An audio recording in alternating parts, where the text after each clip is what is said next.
Hello and welcome back to the Plants to Experience, and today, on the second week of the Red Month, we are going to go over the red fox. And I think I found an absolute mythical creature right under our noses, because they have superpower after superpower. But, before we get too into that, let's discuss where this critter comes from. Foxes, as a species, evolved in North America 9 million years ago, but the red fox that we know today evolved 1.5 million to 400,000 years ago in Eurasia, and they made their way everywhere. Originally found in all of North America except for the deserts and tropics, all of Europe, all of the Middle East, all of Asia except for the tropics, and North Africa, even snaking their way down the Nile River. They were also brought to Australia and have been an absolute menace ever since. And that is because, as I stated earlier, they are insane. Absolute freaks of nature in the best way. Starting from the outside and from the top, they have extremely sensitive whiskers capable of feeling even the slightest changes in air pressure, making them capable of seeing the direction an animal is moving without actually visually seeing it. But, even if they do need to see you visually, they have slit horizontal pupils just like a cat, which gives them phenomenal nocturnal vision.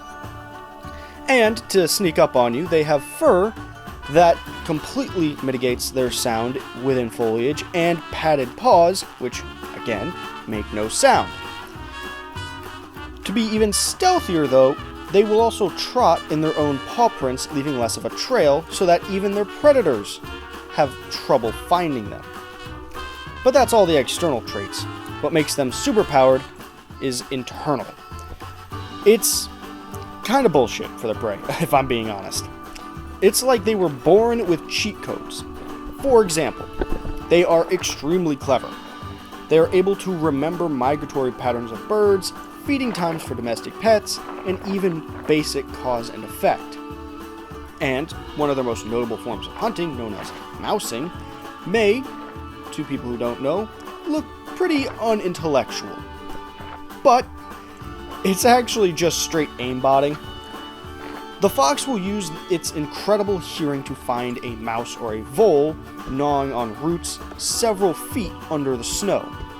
When they get to the approximate location above said varmint, the fox will use the Earth's magnetic field to triangulate it, and with its narrow muzzle, dive headfirst through the snow and come up with its meal of choice. And if that's not too OP, the red fox can also dilate their blood vessels to control their external body temperature to hide them from prey that uses vision based on thermal readings.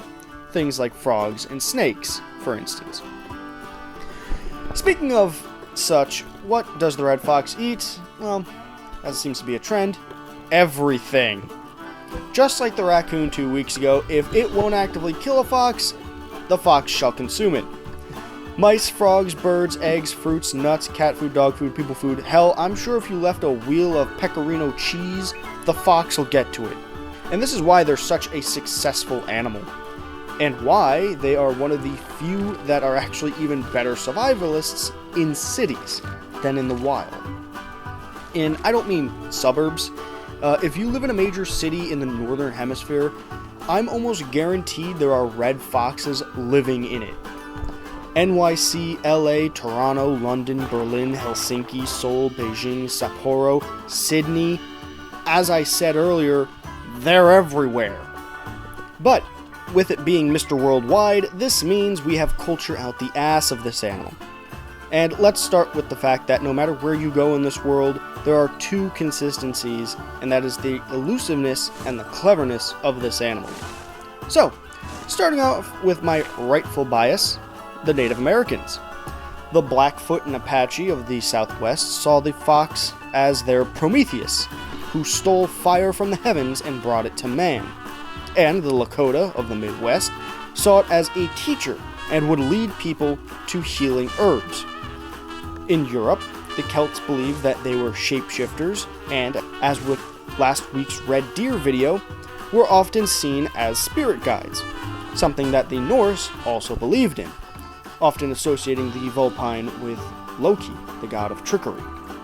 Moving a little bit east, the Russians would actually associate the animal with femininity, something they shared with the Chinese, who often believed this ever since the legend of the Huli Jing, a divine nine-tailed fox that would either be a guardian spirit or a malevolent force that would drain your life. The Japanese have a similar myth with the kitsune. This is a fox spirit that has magical powers and are known to also shapeshift, similar to the Celtic beliefs. As they aged, they would grow tails, and the more tails they would have, the older and wiser the kitsune would be, though it did max out at 9. They also are known to create foxfire, a will-o-wisp of sorts to bewilder travelers. And to be fair, the kitsune alone has a whole list of things that it's inspired. From Vulpix and Ninetales to Kiriko of Overwatch, a ton of VTubers, anime out the wazoo. I don't have time to get into all of it. And when it comes to culture in a less media format, it is a very, very long history of royalty and aristocrats and just general rich motherfuckers hunting foxes for sport because of, again, their elusiveness and their very pretty pelt. And this is also why they're in Australia, by the way. The British brought it over so that they could hunt it, because there isn't enough wild shit in Australia for them to enjoy. And just to stop my audio from being like 10 to 15 minutes long alone, and the fact I've got plenty of editing to do already, I'm just going to flat out say, if there's a fox in any form of media, whether it be cartoons, movies, comic books, storybooks, it's almost always going to be a red fox. Even if it's not red, because as we've also seen that they can be a lot of different types of colors. The red fox is essentially the fox. So, with all that said and done, as my brain starts to melt, thank you very much for watching. If you enjoyed the video, please leave a like, share, and subscribe. Before I head out, as I was editing last week's video, they did announce Planet Zoo 2.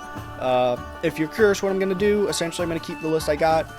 If by the time Planet Zoo 2 comes out, and there are animals in that game that I haven't gone over yet, they will be added. And if they haven't been added to Planet Zoo 2, it will continue to be the original Planet Zoo game that I'll be using as basis. So, until next time, go outside, touch grass, hug your loved ones, drink water, and bye-bye.